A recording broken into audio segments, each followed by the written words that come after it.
Precious time is money, and this is the time for Money Talk on Atlantic Television Network. Good day, viewers, and welcome to a fresh episode of Atn Business on Atlantic Television Network right here in the city of Port Harcourt. This is the network's medium of private sector business activities laced with expert opinions, stakeholders' analysis, and correspondent reports. The headlines. Trade service resumed after Warri Itakpe market stocks missed pace French election. And in the energy sector, oil prices ease amid Gaza peace progress. By the end of this show, you can be rest assured of being informed accurately of financial activities around the world.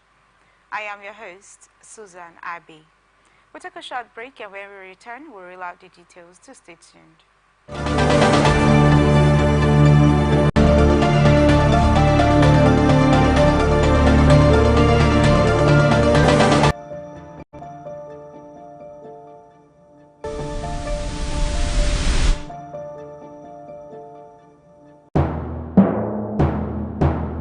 They jack us up and down like this now. I hope nobody carry belle. Why you ask go? Because this road where they see so, it no guarantee safe delivery. We just dey vote for government, but we not get good governance. At all. Road so e no dey. Light o usai. The infrastructure nko, e come turn to be forbidden fruit for the city. Corruption, quell everything. No. My name is Mrs. Ayeni. I am calling from the Ministry of Humanitarian Affairs. Okay, I've been expecting your call. Madam, remove this your phone from loudspeaker. No verse. Now my phone be like that. Hello? Are you there? I hear, I'm hearing you. Yes. We saw a copy of your invoice for computers, printers, and laptops. Yes. Are you working on them now? Ma, the prices you quoted are way too high now. But I'm sorry, please don't cost. We found the laptop you said is 1.8 million naira.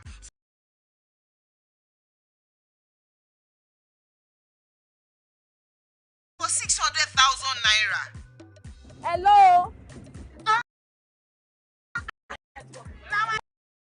Network there. I can't hear you. Network is bad. Madam, we can hear you. Continue. Hello, I can't hear you. I'll call you back. Their behavior not good now. Madam, now this kind behavior they kill our country. You supposed to do things differently, make Nigeria for better. Corruption not in my country. This message is brought to you by the Akinfade Foundation, the Marketer Foundation, and with broadcast support from Atlantic Television Network. From the line across the ocean to the land beyond the mountain, the Sahara, we bring on business, socio-economy, sports, and documentaries. So catch all the updates on the happenings around the globe. Stay focused on the fact today, only on ATN.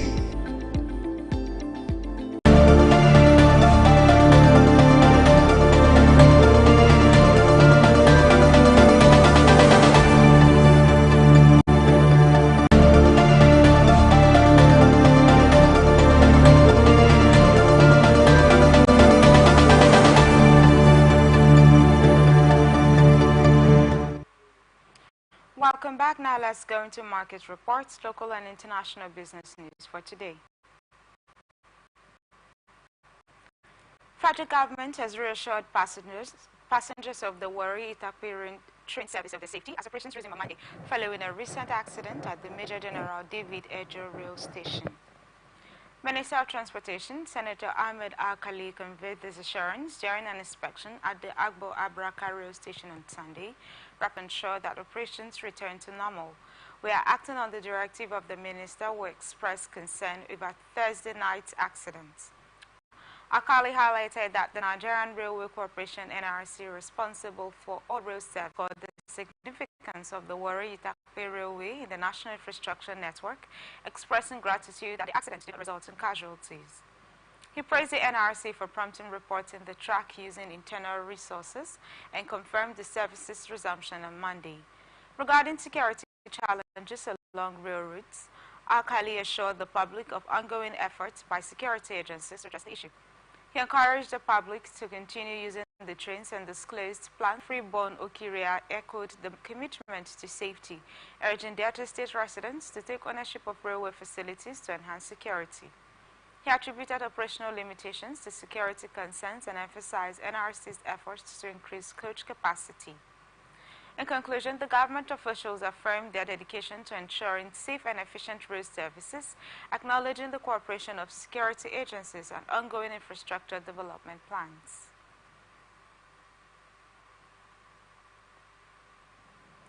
Federal government has intensified efforts to. These measures are part of ongoing anti-smuggling operations led by the Nigeria Customs Service (NCS), which have seen a reduction in daily fuel supply to border communities from 32 million liters to approximately 25 million liters over 2 months. This decrease, amounting to about 420 million liters valued at 294 billion naira, reflects a 21.86% decline in PMS evacuation, confirmed by the Nigerian National Petroleum Company Limited. According to Abdullahi Maiwada, the NCS National Public Relations Officer, the detained tankers and suit stations have been handed over to the Nigerian midstream and downstream petroleum regulator. Comptroller Adeniyi underscored the necessity of removing fuel subsidies to redirect funds and reduce economic pressure. He emphasized that while Nigeria's fuel prices remain comparatively lower, this advantage has fueled cross-border smuggling, necessitating stringent enforcement measures. Overall, the federal government remains resolute in its efforts to combat fuel smuggling, enhance regulatory oversight. National Commissioner of Insurance, Olusegun Omoseyin, urged stakeholders to prioritize the growth of the insurance sector. I appeal to all of us to be intentional in elevating this industry to greater heights. The narrative of insurance in our country remains untold. We are making significant strides, but our achievements are often unrecognized outside our circles, Omoseyin stated passionately. He called for construction of a new secretariat building. We completed the building without taking any loans, thanks to the support of the industry, she noted gratefully. Chairman Kunle Ahmed praised Omoseyin and Ilore as inspirational leaders who have steered the industry through challenges and successes. He highlighted their contributions in setting a strong foundation for future achievements and wished them success in their new roles. President Babatunde Oguntade of the Nigerian Council of Registered Insurance Brokers emphasized the importance of collaboration and teamwork within the sector, acknowledging Omoseyin and Ilore's integrity and leadership. Overall, the event celebrated their tenure and anticipated their continued impact as they receive new leadership roles within the insurance sector. Titilayo Oshodi, the advisor to the Lagos State Governor on climate change and circular economy, issued a stark warning about the looming economic consequences of climate change for Nigeria.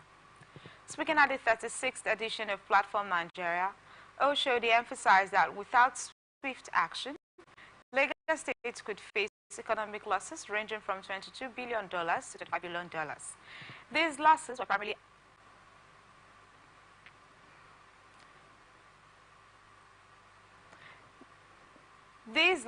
would primarily affect critical sectors such as agriculture. She underscored the urgent need for proactive measures, highlighting the potential devastation to Lagos State's economy if steps are not taken promptly. Oshodi also pointed out that addressing climate change could unlock economic opportunities, solar energy and green manufacturing. The country could not only mitigate the adverse effects of climate change, but also foster sustainable economic growth. The statement concluded by stressing the importance of immediate action to safeguard Nigeria's economy from the severe impact of climate change, urging comprehensive strategies to harness economic potentials while mitigating environmental risks. In his keynote address to the inaugural Kaduna Internal Housing Exhibition, Minister of Housing and Urban Development, Dangiwa underscored Nigeria's economic challenges, noting that nearly half of the population lives below the poverty line with weak purchasing power. He pointed out that only 13% of Nigerians fall within the middle-class bracket, further complicating the affordability of housing amidst ongoing macroeconomic difficulties, including inflation. Shehu Osidim, Managing Director of the Federal Mortgage Bank of Nigeria, echoed Dangiwa's consent, advocating for increased adoption of housing interventions initiated by the Ministry of Housing and Urban Development. Osidim emphasized the necessity of subsidies and incentives to address the affordability gap, promising further measures in the coming months and years to support Nigerians in achieving home ownership aspirations. The Kaduna International Housing Exhibition themed Kaduna Sustainable Housing Development, a model for northern housing reform in industry experts. Governor Uba Sani of Kaduna State, represented by Deputy Governor Dr. Hadiza Balarabe, reiterated the state government's commitment to enhancing access to safe and affordable housing. He outlined various initiatives, including partnerships with local and international investors, social housing schemes, and public housing corporations aimed at tackling the state's housing deficits.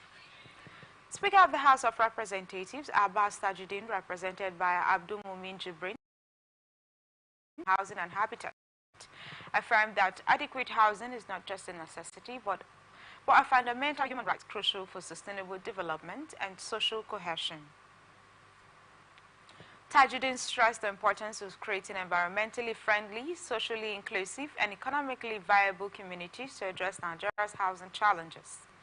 Last year, the Federal Mortgage Bank of Nigeria reported a staggering 28 million housing deficit, underscoring the urgency of comprehensive strategies to bridge the gap and ensure. Federal government has activated to address the increasing flood situation, urging residents in flood-prone areas to relocate for safety. This decision follows reports of flooding in multiple states, including casualties and significant disruption due to heavy rains. The Minister of Water Resources and Sanitation, Professor Joseph Itsev, warned that up to 21 more states could face flooding, emphasizing the urgency of proactive, emphasizing that early responses are crucial to mitigating the impact. Meanwhile, various state governments have taken proactive steps, such as river dredging in some areas and issuing evacuation orders, force expansion, and urging to relocate to safer areas. Similarly, Sokoto State's Emergency Management Agency has partnered with NEMA to raise awareness and publish and establish evacuation plans. Has faltered, with expenses on local raw materials for leading brewers surging, with further increases expected in the summer of 2024. Concerns abound that policy failures could prompt a resurgence in raw material imports, despite forex implications, dealing another end from the first quarter of 2023, compounded by a staggering 1,342% increase in forex losses to 207.9 billion naira due to naira devaluation impacts on foreign transactions. Moreover, costs escalated 616.1% to 191.2 billion naira, reflecting the sector's financial strain amidst adverse economic conditions. In response, breweries have raised product prices multiple times amid Nigeria's 33.95% inflation rates, further challenging consumer affordability and market competitiveness. Foresee potential explosions or consolidations as companies grapple with these daunting market realities, underscoring broader economic repercussions on job and local economies. Federal government 189.39 billion naira, leaving the balance of 9.3 billion naira, while other sectors are also reported varying levels of expenditure. The National Assembly extended the lifespan of the 2023 budget and a supplementary appropriation until December 31, 2024 to ensure the completion of the project. This extension aims to prevent project abandonment and facilitate the completion of crucial infrastructure development across the country. However, concerns have been raised of constituency projects not aligned with the mandate of MDAs, potentially diverting focus and resources from essential projects. The Budget Office emphasized the need to prioritize capital projects aligned with MDA mandate during budget planning and implementation to ensure effective and targeted development efforts. Governor of the Central Bank of Nigeria, Dr. Olayemi Cardozo, indicated plans to ease the pace of interest rate hikes soon, emphasizing the necessity to maintain rates to prevent hyperinflation.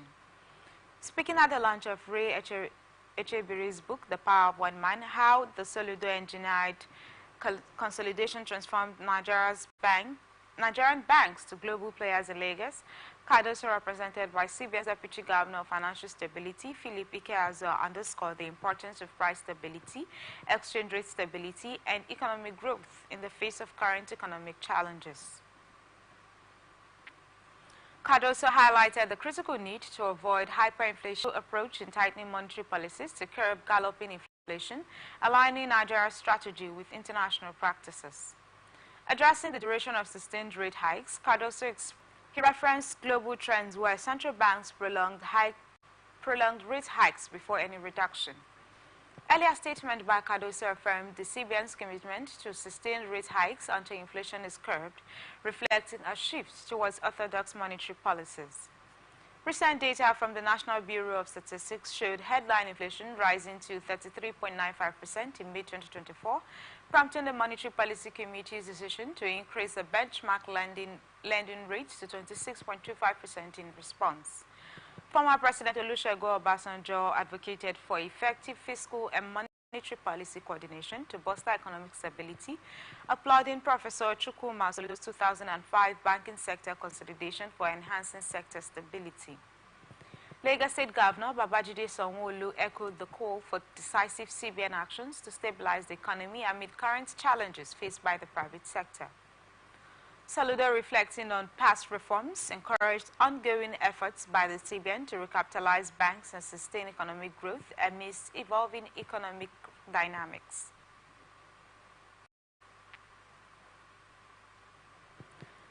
Amidst a challenging economic landscape in Nigeria, foreign investments in the manufacturing sector took a significant downturn, plummeting by 57.36% quarter-on-quarter to 191 points, according to the upward trajectory in foreign investments in the sector since 2020.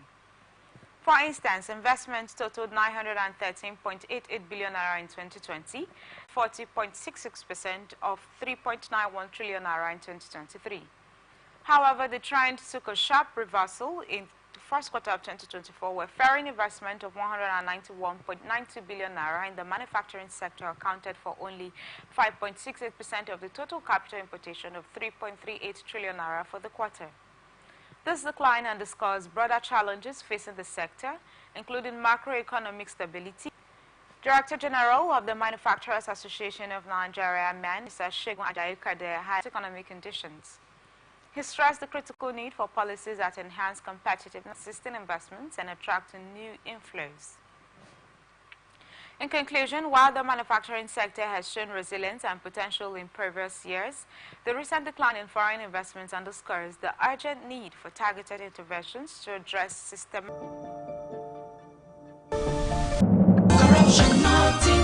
Also, in no day, light to Usa.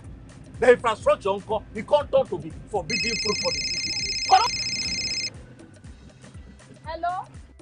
Hello, madam. Good afternoon. Good afternoon. My name is Mrs. Ayeni. I am calling from the Ministry of Humanitarian Affairs. Are you there? Yeah. You suppose do things differently, make Nigeria for better. Corruption not in my country. This message is brought to you by Television Network.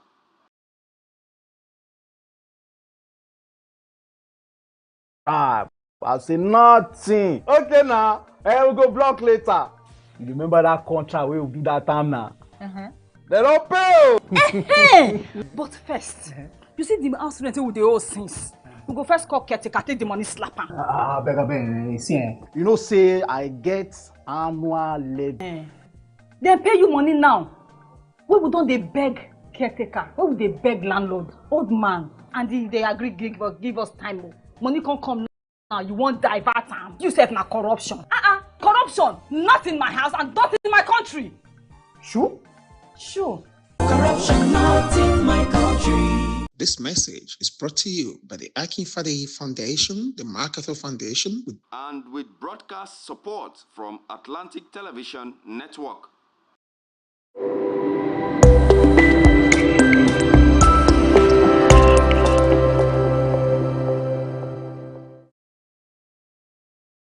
From the line across the ocean to the land beyond the mountains, through the Sahara, we bring on sport news, live analysis, expert discussions on trending stories in politics. Catch all the updates on the happenings around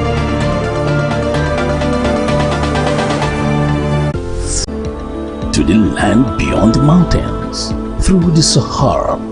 We bring on sport news, live analysis, expert discussions on trending stories in politics, business, socio-economy, sports, and documentaries. So catch all the updates on the happenings around the globe. Stay focused on the fact today, only on ATN.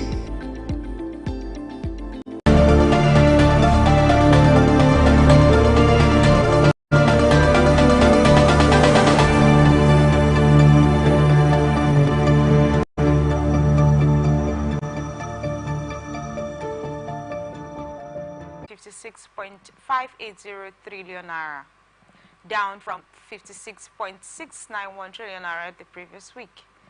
Trading volume and value declined by 14.6% and 37.6% week-on-week respectively. Sector performance was largely positive, with gains in banking 3.9%, oil and gas, insurance 2.3%, and industrial goods 0.2%. Taking may present new entry opportunities ahead of earnings reporting season.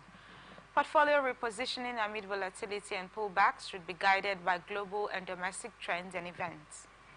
Investors are advised to leverage price corrections and market trends for strategic investment. Asian stocks declined, contrasting with higher European markets on Monday, following France's election outcome that left its legislature divided among left, center, and far-right factions, with no clear majority emerging. The CAC 40 index initially saw losses but later recovered to trade 0.8% higher at 7,735.17. Analysts had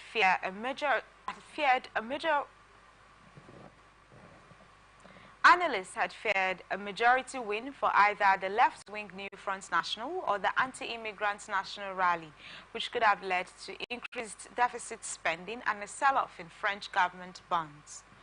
While these outcomes were avoided, France now faces a period of political uncertainty as no single party commands sufficient support. The euro currency saw a slight rise to $1.0841 from $1.0836.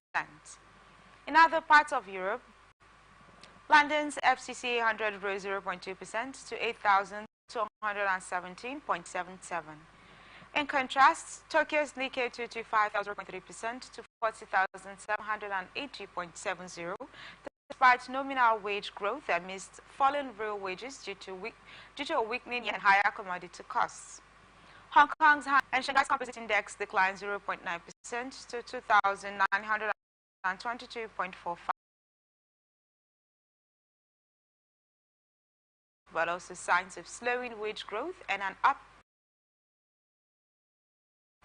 This reinforced expectations of a slowing U.S. economy underpinning the Federal Reserve's stance on interest rates. In commodity markets, U.S. benchmark crude oil decreased $82.52 per barrel, while Brent crude fell $86.07 per barrel. The U.S. dollar strengthened against the Japanese yen, rising to 161.00 from 160.72 yen. British Prime Minister Keir Starmer is embarking on a comprehensive effort to research domestic and international relations. During a visit to Edinburgh, labelled as an immediate research with regional government in Scotland, Northern Ireland and Wales, Starmer emphasized his intent to improve the UK's botched trade deal with the European Union. Criticizing the agreement negotiated under former Prime Minister Boris Johnson's leadership post-Brexit, Starmer expressed a confidence in negotiating a superior deal. His agenda includes enhancing trading, research, and defense ties with the EU,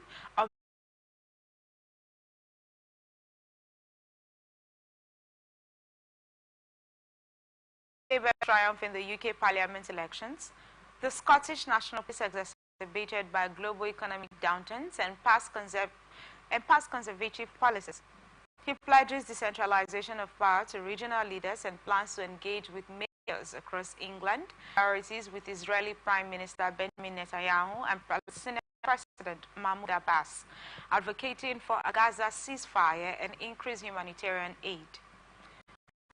Ahead of a NATO summit, Foreign Secretary David Lammy reaffirmed the UK's commitment to European security support for Ukraine, while ruling out rejoining the EU single market.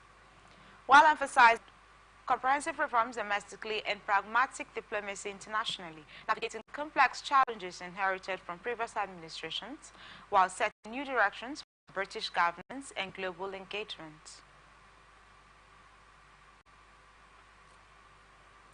Doubts surrounding President Joe Biden's potential re-election bid in 2024 have sparked concerns among investors, who are now strategizing for various economic scenarios should a stronger Democratic candidate emerge. The uncertainty was exacerbated after Biden's lackluster performance against Republican rival Donald Trump in Reconsider have added, with expectations that her economic policies might largely mirror Biden's. However, the markets would need to quickly adjust to a new candidate's stance on crucial issues such as tariffs and tax policies.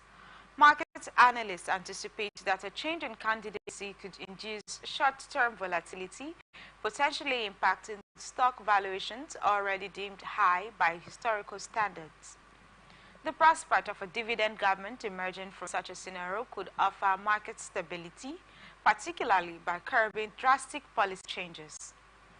Investors are cautious about making significant portfolio adjustments based on election outcomes, given the unpredictability and the range of potential economic impacts depending on who assumes office. The recent market reactions underscore how pivotal political events are in shaping investment decisions and asset allocations.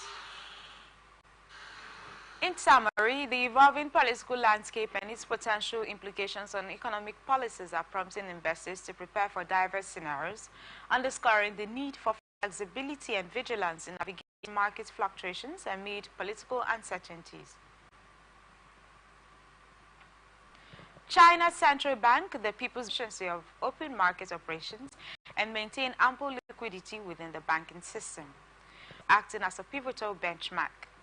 Analysts anticipate that this adjustment will provide the PBOC with greater flexibility in managing cash conditions and interest rates, particularly amidst strong demand for bonds.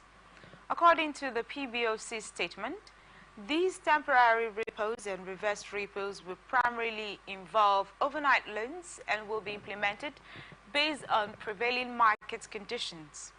The interest rates for these operations will be set at 20 basis points below 50 basis points above the 7-day reverse repo rate, equating to 1.6% and 2.3% respectively. Market reactions have been swift, with China's 30-year government bond yields rising by 2.5 basis points following the announcement, while 10-year yields increased by approximately 2 basis points. The dynamics and potentially cool down the overheated bond markets. PBOC Governor Pan Gongshen previously emphasized that the 7-day reverse repo rate now effectively functions as the main policy rate, signaling a shift in the central bank's monetary policy framework. The introduction of these temporary liquidity tools is expected to provide additional stability to market liquidity, with operations scheduled to occur daily in the afternoon, complementing the regular morning market operations. Overall, the PBOC's decision reflects its proactive approach to fine-tuning monetary policy tools to maintain financial stability and support sustainable economic growth amid evolving market conditions. Hungary's government under Prime Minister Viktor Orban plans to levy a defense contribution from banks, energy firms and multinational corporations amidst ongoing economic challenges exacerbated by global conflicts.